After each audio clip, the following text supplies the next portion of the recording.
Hey guys, wanted to do a random live talking about aerodynamics because it's a topic that I really like. I really enjoy that.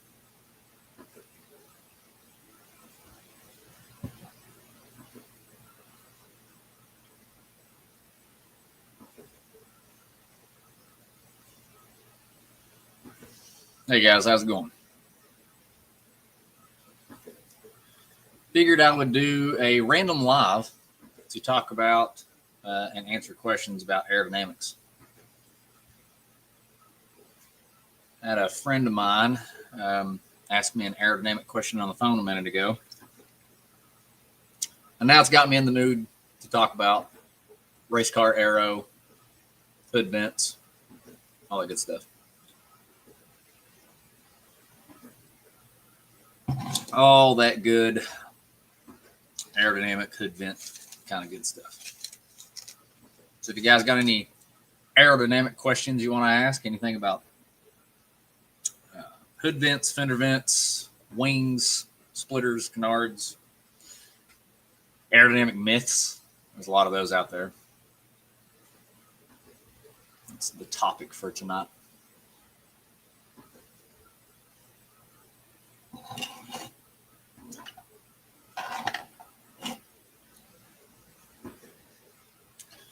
Of course, if anybody wants to join me on screen, I've got the link here for anyone who wants to join up.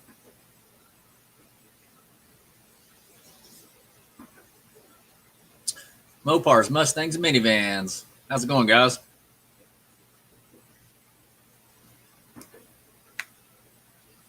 If I'm in a fight, hang on, I got to post this one up. Here we go. If I'm in a fight, would I be more aerodynamic with shaved arms and armpits? Yes. Yes, you would. I've got a feeling that's probably single-handedly going to be the best comment of the night, and it's just now started. So,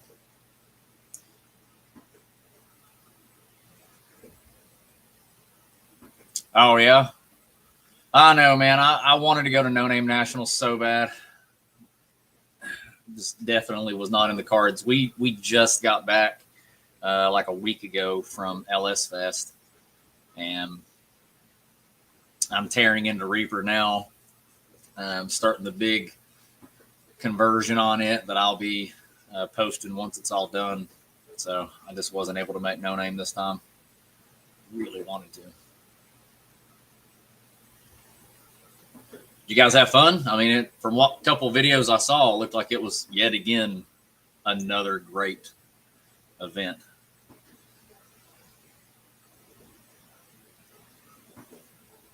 I'm actually wanting, after I get Reaper's new grand reveal done, I'm definitely wanting to go back to No Name Nationals again for sure.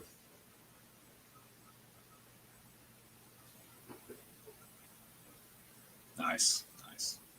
I'll be watching for your guys' videos. I try my best to keep up with everybody's videos from No Name, and that's tough, especially when, dealing with the day-to-day. You got work, I got the kids, and I'm trying to do things on my channel, and I'm trying to do everything with Reaper, but I really do try to keep up with everybody's stuff the best that I can. What are your thoughts on anything I should or could do on my Charger? Well, man, Brenton's one of my good friends, guys. He's been a real good guy. Let's see. I don't know, man. What are you planning on doing with it? Would you still? I can't remember what you had talked about last time you were talking to me about it. What was it you were saying the goal was for the car? Because I think this time it wasn't a drift build, correct? Was you planning on doing something else this time? I mean, hood vents are always good for any vehicle. A well-placed hood vent, you're going to alleviate front lift, and you're going to improve cooling temperatures under the hood. So hood vents are always a good start for anything.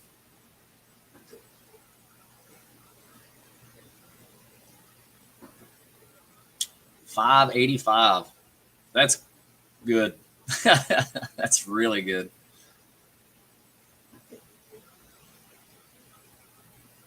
See, that's okay. Yeah, that's what I was thinking. Yeah, that's what I was thinking. Well, obviously, with any kind of street car, you can't get too insane with Aero because you have things like speed bumps and such like that, and potholes and things. What's up from Texas? Nice, man. I like your profile pic there too. Nice catfish, kind of like my own.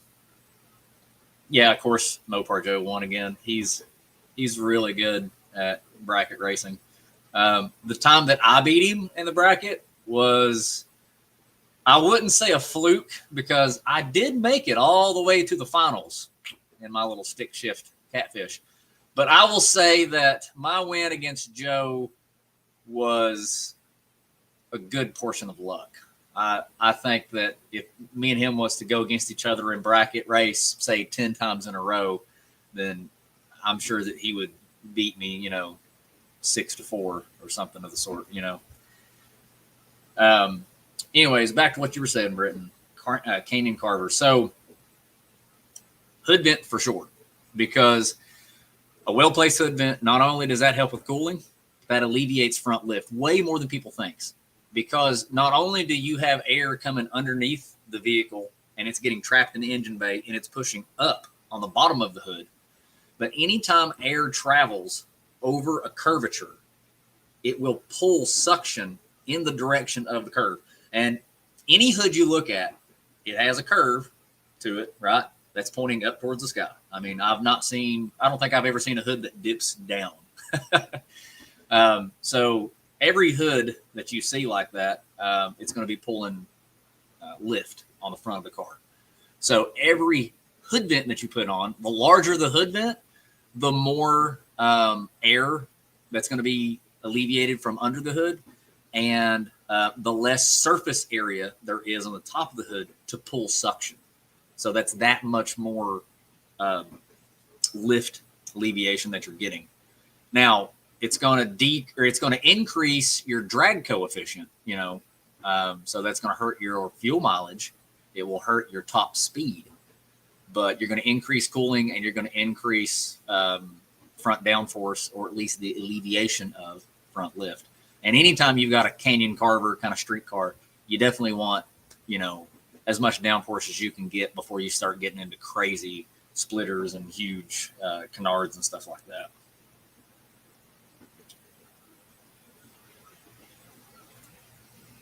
Well, thanks, man. I really appreciate that. I really feel like in the vast sea of car channels, I really feel like mine's pretty low on the totem pole, just because I don't have the money to do the things to the car that I want to.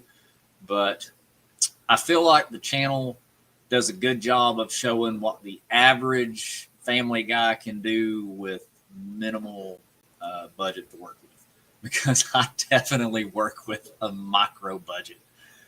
90% of the things that I do to Project Reaper is side cash that I make from like hauling off scrap metal and then, making emblems from my business. Speaking of, let me go ahead and plug my business real quick. For those of you who don't know, I don't only have a YouTube channel, I have a website, www.torqueracingproduction.com, and I make custom car emblems. Any kind of thing that you can think of, any kind of color, any kind of design. You want your car's name on the fender, we can do that. So yeah, you guys ever get a chance, go check that out. And of course, message me on Facebook and we can work out all the details of your custom designs and such. Anyways, back to the canyon carving setup. I don't think it would be necessary to have any kind of big wing. Again, just depends on how serious you want to get with it. But even a little duckbill spoiler, again, a duckbill spoiler will increase your drag coefficient. You're gonna it'll slow your top speed down a little bit, and it'll hurt your gas mileage. But even like a little duckbill spoiler will alleviate lift on the rear of the car, because as the trunk goes over the back glass, that's a curvature, that's pulling lift. As air travels over the trunk lid, that's a curvature, it's pulling lift. and the duckbill will help to alleviate that right there. Now, if you get an actual spoiler, um, so you have it's raised up off of the trunk, and it has to be high enough that it's up in the actual clean airstream, because behind the back glass is a lot of turbulent air.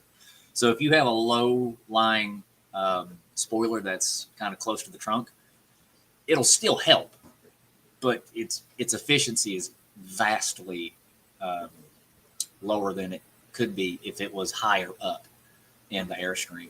But again, that's kind of when you kind of start messing with the balance of how a car looks and how it performs. You know, most people don't like a big gigantic wing that's sitting way up, almost as tall as the roof line. But when you're talking about specifically how it performs, that's where it needs to be. Um, but even a small little wing on the trunk can still be beneficial.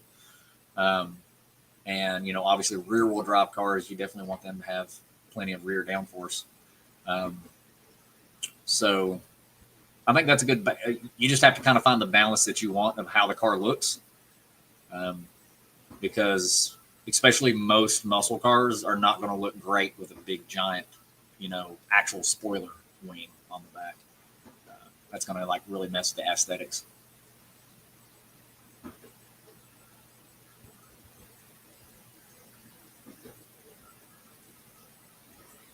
And then flat floors and diffusers. That's something I probably wouldn't recommend for the average street car, because they're a pain to get on and off. They're going to trap a lot of heat under the car, especially if you've got a full exhaust. Now, if you've got a front fender hood exit, or a hood exit, or front fender exit exhaust, then that's not going to be near as big as a problem. But if you're running a full exhaust and stuff, yeah, I mean, flat floors is going to be holding a lot of heat and stuff in. So I wouldn't recommend that on a street car. Yeah, exactly. Yeah, man, exactly. So did you know that when the Dodge Daytona came out and it hit NASCAR, it absolutely dominated, and it got banned shortly after it was out because of that wing. If you take the Dodge Daytona in its prime in NASCAR and you take away the big Super B wing on it, which, what was it? The Dodge version was the Daytona and the Plymouth version was the Super B, right? Mopar guys, correct me on this, because I'm pretty sure that's how it went. Anyways, take the giant wing off of the Super B or the Dodge Daytona, and it would be right back in the middle of the pack with the rest of the NASCARs in that era. That big giant wing was so efficient because it was ridiculously high, and it was up in that clean airstream. So it was actually a really good design. And I really enjoy, that's one of my favorite Dodges, by the way, is the Dodge Daytona and the Plymouth Super B, for that Aero fact. I loved how they did the coned nose and that giant wing, man. I just think that's sick. Love it.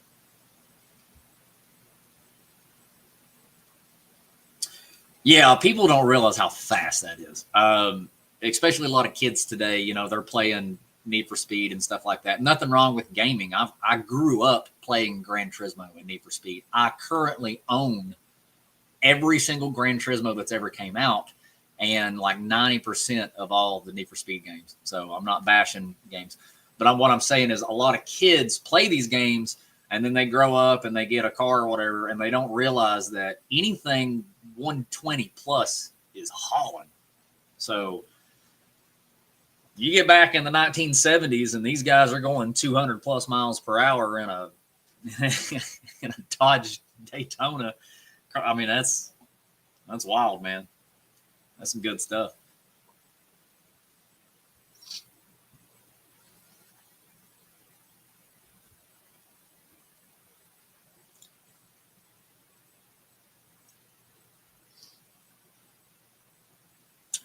Hey, man. So you said you were in the middle of building yours. What all you doing to it, man? Let us know.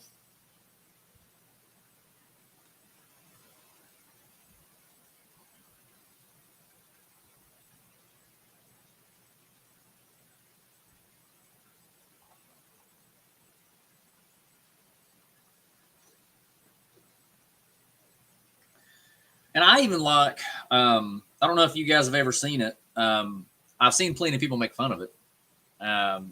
When people do like the very hardcore fuel efficiency aerodynamic builds, they'll take like these little Priuses and these Honda Fits and things like that, and they'll make custom body kits that like molds the grill around and it like seals up all the hood gaps and things. And they'll have like wheel covers to keep any turbulent air from coming out from around the sides of the wheels. And they'll do like a duckbill like taper on the back of the car, and it looks ridiculous. But that teardrop design like that is literally, I mean, it's as optimal as you can get for a car. Kind of like the salt flat cars, and that's why they look as ridiculous as they do, is because that's just the optimal aerodynamic setup. So those kind of setups greatly decrease your drag coefficient, and of course that decreased drag coefficient greatly increases your fuel mileage.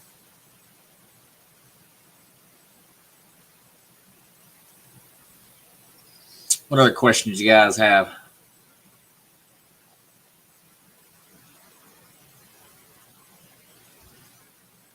Any aerodynamic myths or anything like that you guys want to talk about?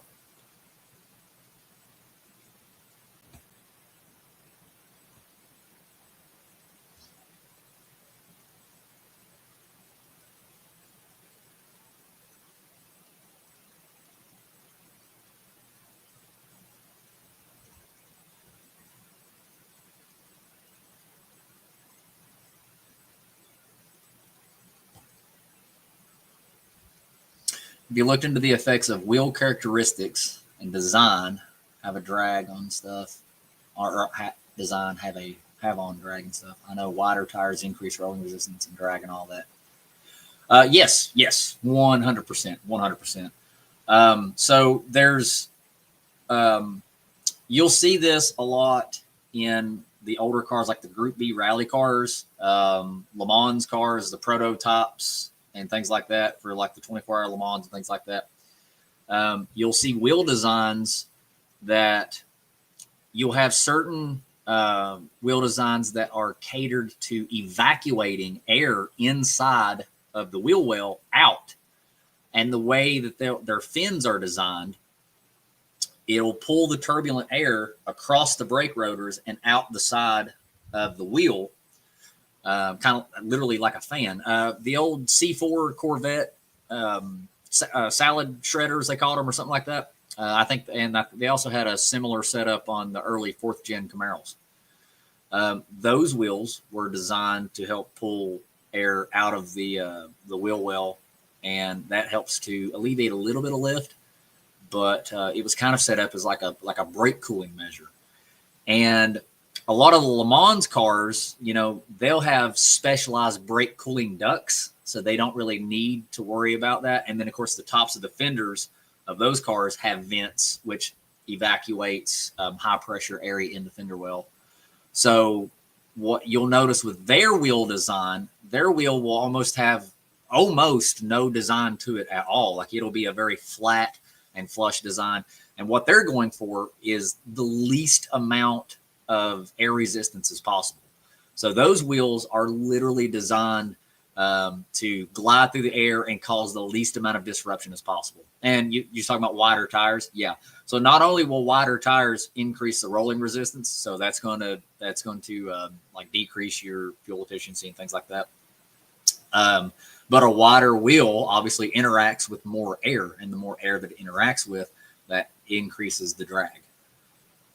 That's why you'll see salt flat cars have very skinny wheels. If you ever really want to look at the extreme side of aerodynamics for the minimum amount of aerodynamic drag, look at salt flat cars. Those things are designed to get through the air as slipperily, as easy as possible. They want to slip through the air with the least amount of resistance. And then if you want to look at cars that have a very high resistance in the air, but they have maximum downforce, you're going to look at time attack.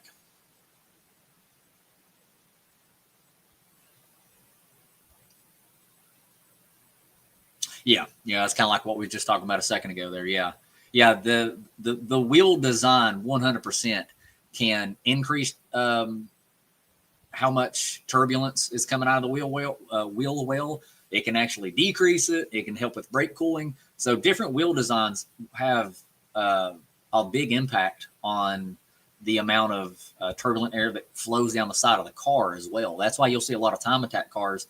The behind the wheels, their fenders will be like cut completely out, and it'll actually be like tapered in behind the tires, so that way the air is evacuating out of there as quickly as possible.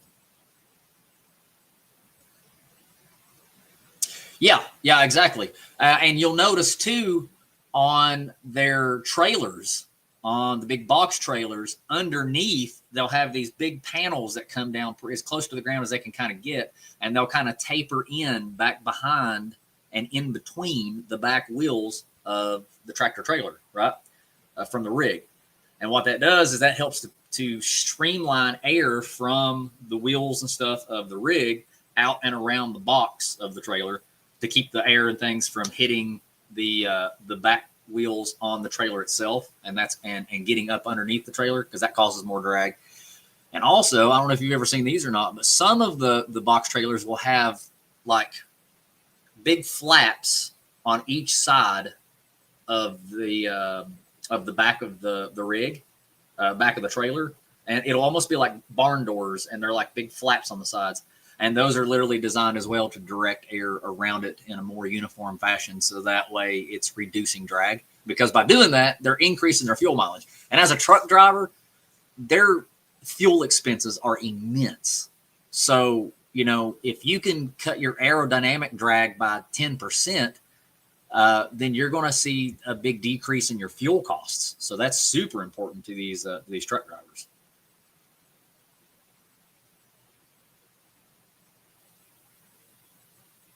Should have put holes in the old turbine wheels.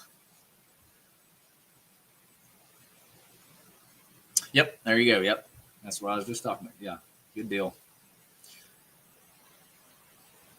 Yeah, because I've heard a lot of people who've seen those and they're like, well, what is that for? So there you go. That's to alleviate as much drag coefficient off the truck as possible to increase fuel mileage. Another little tip that a lot of people don't realize: if you want to decrease the drag on your car to either achieve a higher top speed or just to achieve better fuel efficiency, you'll actually want to focus on the back of the car far more than you'll want to touch anything on the front of the car. Don't get me wrong, things can be changed on the front of the car that can help reduce your drag, but the majority of the drag from a vehicle is actually on the back of the car. Take, for instance, the 4th gen Camaro, the Catfish, or let's do the first early years of the 4th generation Camaro. Those have the real pointy nose, and those cars are actually more aerodynamic in reverse than they are going forward. And it seems like that don't sound right. It's got a pointy front, the air flows over top of it. But the way the back is shaped, those cars are shaped kind of like a wedge. It has a pointy front, and then it has the kind of the boxier kind of rear end. Well, that box is creating that cavity behind it, and that large cavity is what is really pulling the most drag on the back of the car. It acts like a parachute. So if you flip the car around, then the back of the car is not nearly as smooth flowing as the front, but the air impacting the front and flowing over does not cause near as much drag as what a parachute of separation behind the car causes. So the front of the car being tapered like that would actually be like a teardrop design. So if you've ever heard someone say that that most cars, including the Camaros, especially the 4th gen Camaros, are more aerodynamic in reverse than they are going forward, that is true. It's actually very true.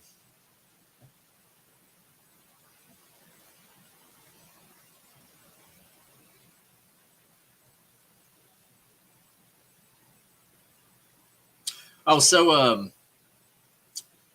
what did you guys end up competing in at No Name? Did you guys do the bracket race or anything like that?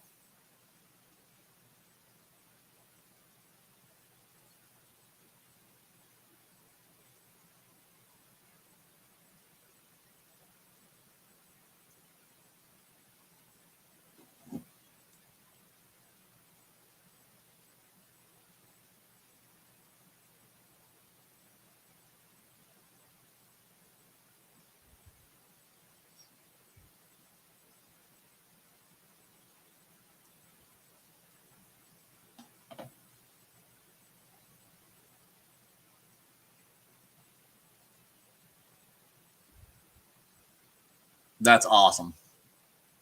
That's pretty awesome.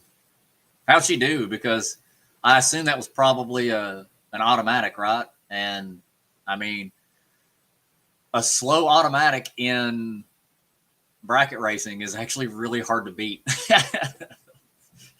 because a slow automatic car is going to be very consistent, and bracket's all about consistency. So a car like that was actually usually pretty hard to beat as long as you're good on the lot. I mean, nice, nice. How was the rules for the monkey box this time? Because I remember last year, I think it was, they completely changed the rules, and they did, instead of a heads up race, they were doing bracket racing with the monkey box. So was it still bracket race with the monkey box again?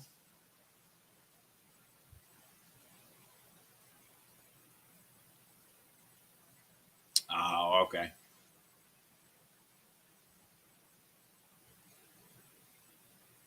63 is not bad though. For a car like that, like 63 and 8, that's not bad. That's pretty good.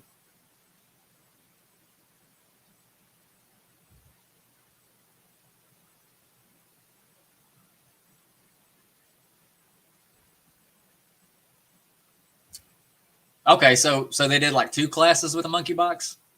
They did like a bracket race and a heads up 660, or are you saying they did? You could do any mod you want, but it's bracket race to the 660. Is that what it was?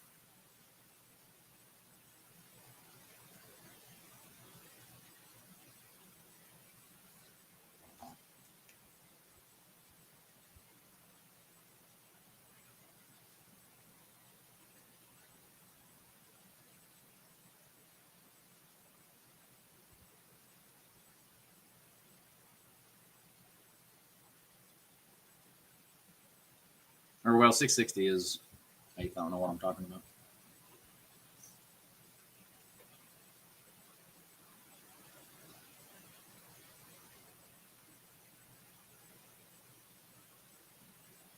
Oh no! So you were running 13s all day, and then you go into the bracket. I'm assuming you probably wrote down on the windshield 13, right? Oh, I'm guessing maybe the temperature's cooled off a little bit, so you have a smidge extra horsepower up top. No heads up this year. Yeah, see, like I like bracket racing. I still do it. It's fun. But if I have the choice to choose between heads up racing and bracket racing, I'm going heads up every time. I just feel like heads up is so much more fun. Because, like I said, you could. I understand the premise of bracket racing. Obviously, bracket racing is designed so that way money doesn't get in the way. Because I have been beat by money at the track so many times. I can't count how many times money has beat me at the track just because somebody had way more money than me and their car was making 1,200 horsepower. So I mean, it is what it is. But I don't get the same enjoyment out of bracket racing that I do, because to me, like for the monkey box, I loved building pea shooter up. Building pea shooter was one of the most fun things that I've ever done, and I've done a lot of crazy stuff, and that was just so fun to me. Because you're taking this little teeny tiny thing that's not meant to go fast, and you're just making it stupid, and it's ridiculously fast for what it is, and it's sketchy. But when you do bracket racing with something like that, I feel like it just, like, what's the point of even modifying it? You know what I mean? Like, there's no point in modifying it to make it any faster, because it don't matter if you're faster. You just need to be consistent. So as long as the bike's consistent, then leave it. And at that point, you're just like, well, just leave it stock. So.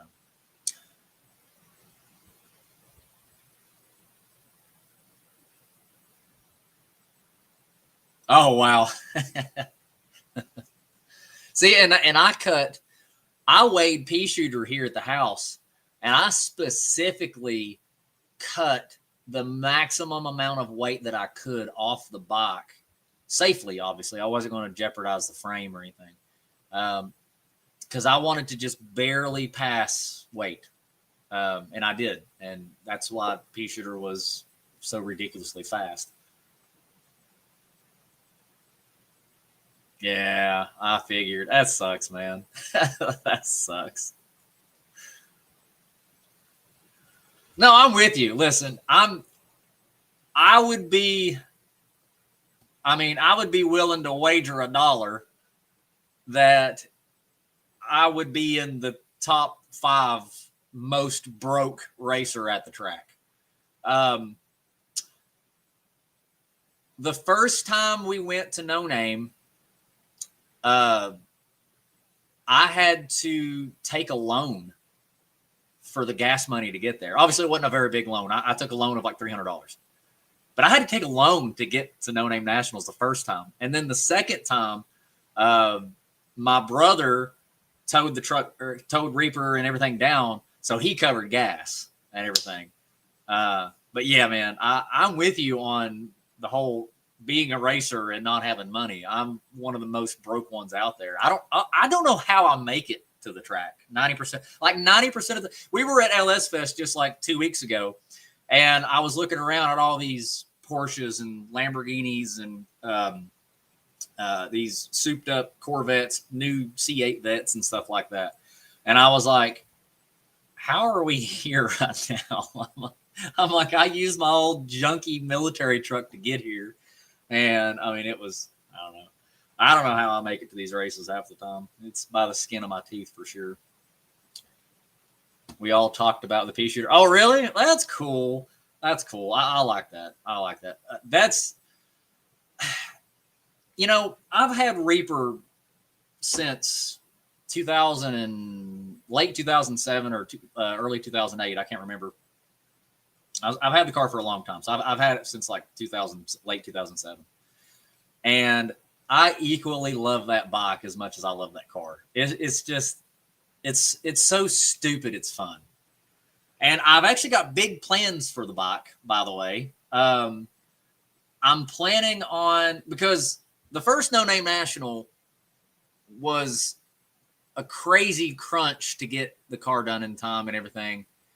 And the car actually, Reaper was done pretty good before the event. Like I had a little bit of downtime to check everything off the list, but now the bike, we didn't even decide to enter the bike class until like 4 weeks, like 3.5 to 4 weeks before No Name Nationals. It was like a last second decision.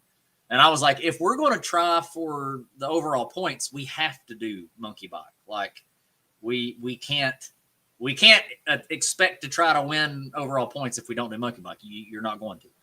So me and my pit crew, we all pitched in and split the cost on the bike. And then I did all the mods to it. And pea shooter was done so late. Like I was doing modifications to the bike, to the carburetor, as I was having issues like doing the carb stuff. I was doing mods to it like the day we were leaving. It was like strapped on the trailer and I was still like tinkering with the carb and stuff. So the looks of pea shooter was so thrown together. I can't believe that it turned out half as good as it did. And then the second No Name Nationals, bike looked a lot better. But then like some things got broke during the race and things like that. So now I'm actually planning on doing a complete overhaul of the looks. I'm still keeping the same theme. I'm still sticking to the old school 40s. I think it's 1940s military pea shooter plane. So it's still going to look like a plane. But I'm actually going to build the back half of the bike. Like I'm going to build an actual body, like a plane body. So the back portion of the plane, the back tubular body part with the rear rudder, whatever it's called, and the little singular wheel that's on the back, that's going to be like a wheelie bar. And I'm going to redo the wings, and I've got a new cone set up for the engine and everything like that. So it'll be so much cooler the next time that I get a chance to show pea shooter off. I'm trying to get Reaper's transformation done first before I tackle that, because Reaper's transformation is just an insane undergoing task. So got to get in on the slow race. What's that? You're gonna have to fill me in on what that is, because that must have been something that's been talked about after the second No Name. because I've not been able to keep up with the new rules and events and stuff that's been going on. That's awesome. That's pretty good. Hey, what's up, man? How you doing, Junkyard D? We're over here talking about. We was talking about aerodynamics, and then we got to talking about Reaper, and then now we're talking about pea shooter and the mini box, doing stuff like that. Oh, on the track? Did that happen on the track, or did that happen testing, or what? That is dangerous. See, that was one of the very first mods that I had done, because there was warnings all over YouTube that the factory flywheels are cheap China crap, and the magnet will sling off of it if you get any kind. That's the big warning with taking the governor off on those, is it allows it to RPM to go way higher than what the RPM governor leaves it at. And that's actually why the RPM governor is on it, is to prevent the magnet from exploding off of it. I wonder how that went.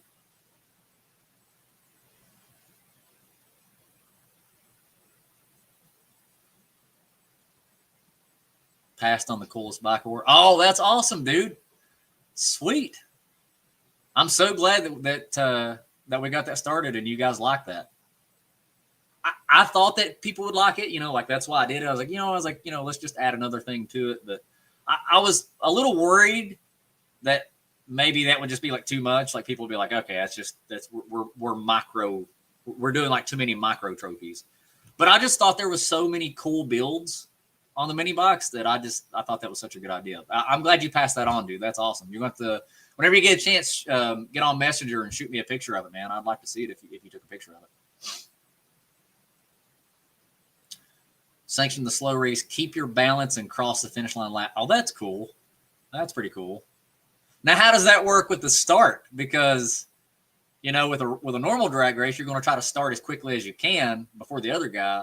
On this, how are you making sure that the people aren't sandbagging off the line?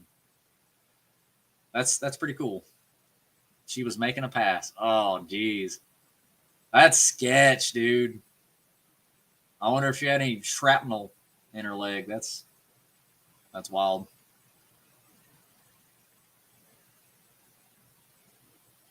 Oh, really? Yeah.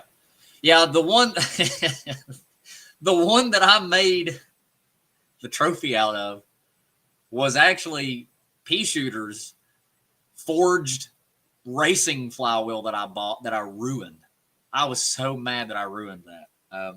I was unaware as to how to properly install those, and I was like modifying it to try to get it to fit, and I was stupid. I was a little uneducated on how to properly install those. Now I have a video posted on the channel about what not to do with those flywheels and how to properly install them, so that way nobody makes the same mistake that I did, or hopefully they see it before making the same mistake that I did. But yeah, you definitely want. I mean, I think that if you could single down one modification to do to those bikes, it would be that. I really feel like that modification should have been a mandatory thing just for safety, because if you're cranking that thing out, I mean, it's going above its RPM already. I got you. But yeah, I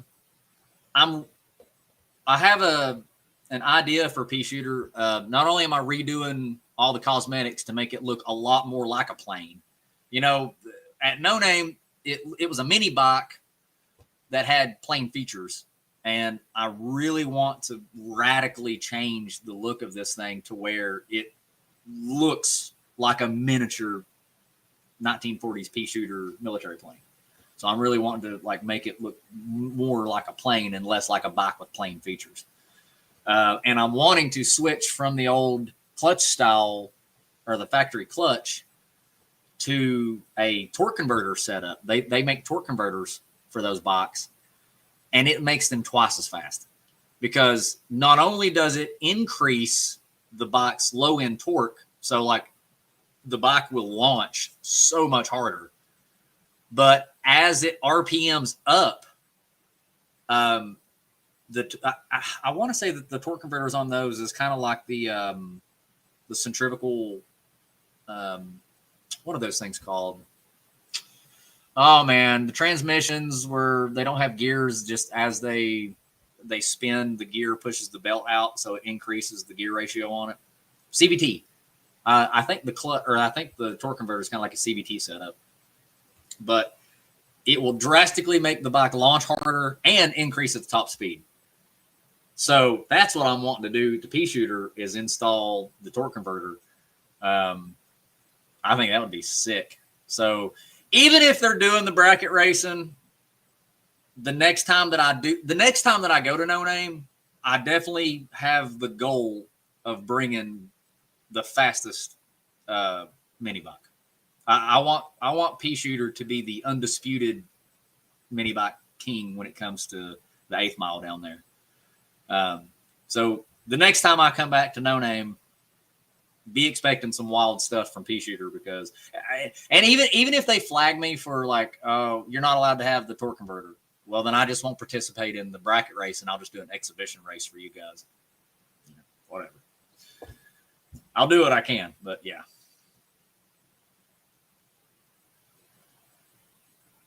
Yeah, and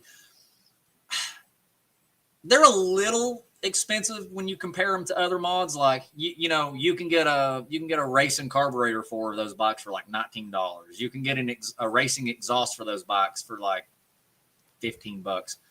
Whereas that billet flywheel is like $140. So yeah, it's expensive, but I feel like that should be a mandatory thing for the bikes. I think, and this is just me speaking out loud here, I think they should take away the whole speed limit on them. I mean, if people want to wear, I'm more than willing to get out there and crank that thing to 60 miles per hour. So I think they should take away the speed limit on it. And people can sign a waiver saying, I understand that I'm on a drag track and I can get hurt. I mean, I don't want to see anybody get hurt, but I'm willing to go out there and rip Pea Shooter for a really quick 8th mile for a mini bike. But I want to put the torque converter and stuff on it and go out there and absolutely rip it.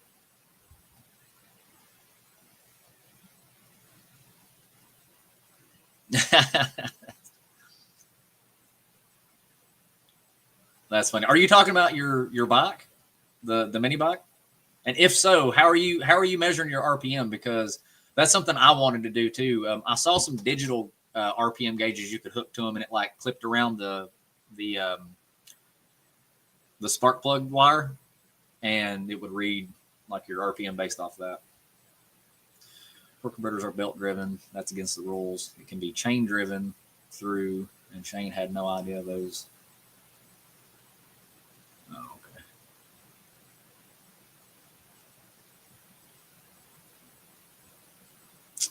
I got you. Yeah, see, like I wonder if the only reason they have that rule is just to help limit top speed, because I think they're trying to keep the top speed down. I managed. What did I manage to hit? I think I'll have to look back and see what I managed to hit, but I'm pretty confident that I hit 40 miles per hour on mine, on Pea Shooter. So I'm very confident. I'm very confident with a torque converter setup, we could probably hit 50 in it. Okay, yeah. Is that kind of like I was talking about, like clips around the spark plug wire?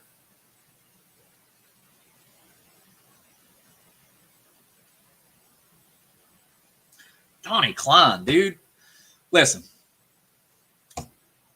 if I was to only ever brag on one person related to TRP, and I have a lot of people I could brag on hardcore. My brother is one of them I could brag on hardcore. He's done so much for TRP. My pit crew, Shannon, we would not have won either of the No Name Nationals. We wouldn't have made it to the LS Fest if it wasn't for Shannon. I mean, this dude, Shannon is an absolute legend. For helping me out. But if I had to narrow down one person, and it'd be tough, because like I said, Don and Shannon's up there pretty high. It would be Donnie Klein. Donnie Klein has been a member of TRP since TRP started. And he has commented, I think Donnie has successfully commented on every video I've ever posted. And he's won several shirts. And he won the propeller from Pea Shooter. And Donnie, you're awesome, dude. I can't say enough good things about Donnie. That is for sure.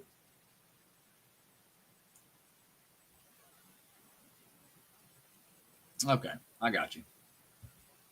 Yeah, I'd like to put a. I'm going to try to do that as well. I'm really wanting to try to put the tack on Pea Shooter this next time, because I would like to see what RPM we're getting at. Because if there's still RPM left on the table, I kind of want to adjust my gear ratio a little bit if I can, so that way. I want the bike to be pretty much maxing its RPM when you cross the finish line.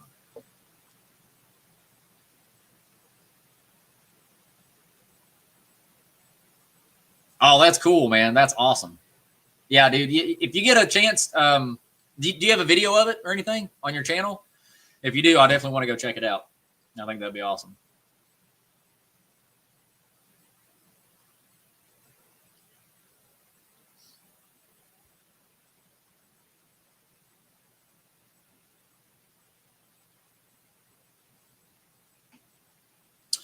Donnie, if you're interested, I don't know how cool you would like this, but I still have the fender from Pea Shooter, and I thought about doing something with it as well. So, okay, I'll have to go check him out then and see if he gets one posted for it.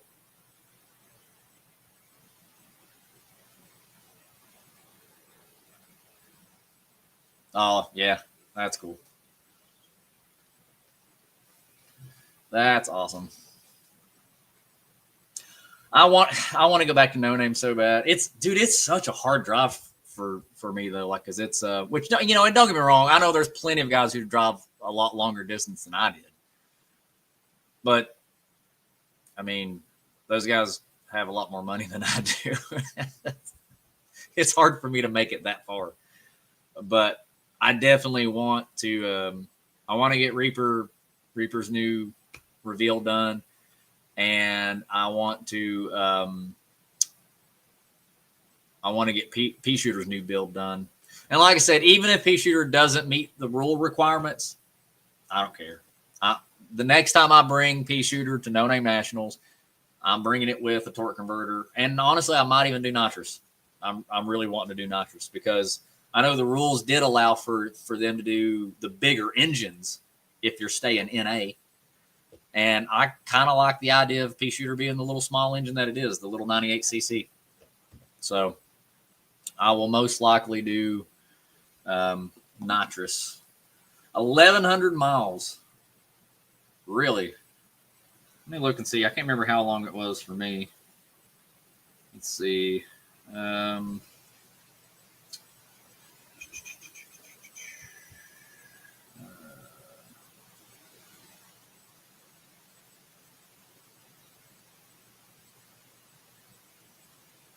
Where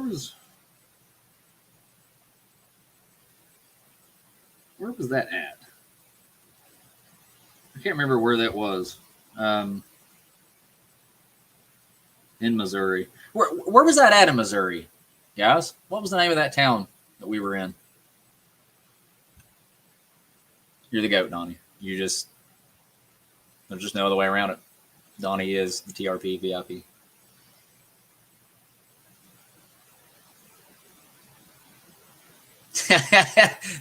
From Dad Dodge Garage won like 6 awards. That's awesome. He went in and clearing house. But what was the name, or what was the name of that town? In Missouri, where that was at.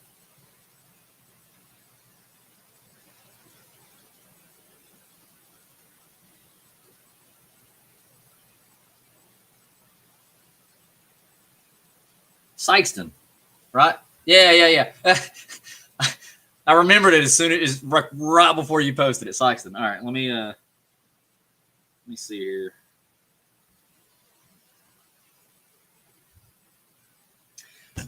All right, Junkyard D. Is it an 1,100-mile round trip, or is it 1,100 miles one direction?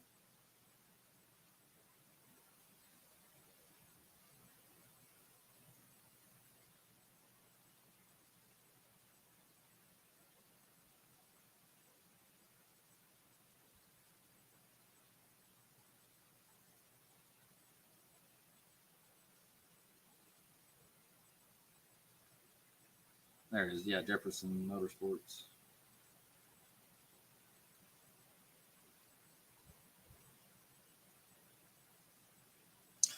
I know. Okay, and I have bad news for you, Donnie. I have bad news for you. I have only gotten 3 things of the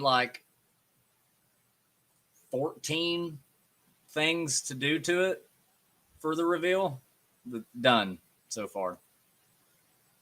So it's gonna be a way. It's gonna be a while. Fingers crossed. Fingers crossed. I hope to have the car done for the big reveal before the next LS Fest. So LS Fest was like 2 weeks ago. So about this time next year. I'm sorry. If I know, that's how I feel too, because I want it done now. I am so excited for this grand reveal, guys. Like y'all don't even know how excited I am for this grand reveal. So I want it done now. But yeah, I don't have the funding. I'm going to have to, all right, man. Cool. Well, listen, I appreciate so much, man. You guys stopping in and hanging out with us and stuff. I would love to see you guys next year too. It's not going to happen. With this grand reveal I'm doing for Reaper and getting P-Shooter and stuff ready for this next LS Fest run, it's not going to happen. 27, though, I'm thinking we can try for No Name Nationals in 27. But unfortunately, 26, I'm gearing really hard towards the next LS Fest race. And you'll see why when you see the grand reveal that I'm doing. But anyways, guys, thank you guys so much for stopping in. One way. All right. I have no reason to complain because mine's only 500 miles one way. So you're literally double the distance. How long did that take you? Was that a 13-hour drive or something? I can't. Ugh. Blah. I can't do that. Now, granted, Echo caused us to have a way longer trip because the truck can only do 45 to 50 on that trip. So that greatly slowed us down. Awesome, man. Yeah, I appreciate it. Like I said, I'm going to get it done as soon as I can. If I can mysteriously come into a big thing of cash, then the car will be done within a month. But unfortunately, bills come first, family comes first, and race car fun stuff comes last. But yes, Donnie, I'm crying on the inside as well, man. It's going to be insane though, man. God, I want to tell you guys so bad because I'm so excited about it. This is the most excited I've ever been for doing anything for Reaper. It's going to be a childhood dream come true when I do this reveal. And I hope it's a childhood dream come true for other people. I really hope that this build inspires people because I feel like what this car is going to be when I'm finished with it is going to be a very nostalgic callback to a lot of people. So, really hoping so. Donnie, just so you know, I'm going to be making some new hats as soon as I'm capable of it, and I'm not doing the flex fit like these. I'm going to be doing like the snap ones where you can adjust them. I'm going to be doing some new hats with the snap ones. And when I do, sir, you are getting a free hat, just so you know.